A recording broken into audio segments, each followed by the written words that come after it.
Hi friends, good morning. सुबह सुबह मैं शॉप में आ गई।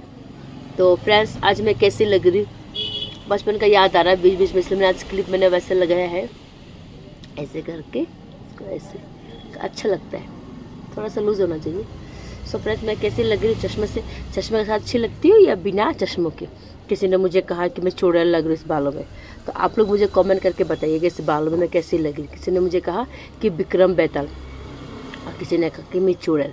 तो आप लोग मुझे बताइएगा मैं कैसी लग रही हूँ, ठीक है। वैसे मुझे इस बात का बुरा लगा कि जिन्होंने मेरा ये हेयर किया है कलर, तो आपने उसको भी तो बोल दिया होगा चुड़ैल। ऐसा नहीं बोलना चाहिए ना, किसी को बुरा नहीं बोल सकते ना, हम किसी को जज नहीं कर सकते, ठीक है। तो आप लोग कमेंट बॉक्स में कमेंट करके बताइएगा मेरा ये लुक आप लोग को कैसा लग रहा है, ठीक है। क्या मैं बाकी में चुड़ैल लग रही हूँ या फिर सुंदर लग रही, ठीक है। तब तक मिलते हैं नेक्स्ट ब्लॉग में। Bye bye.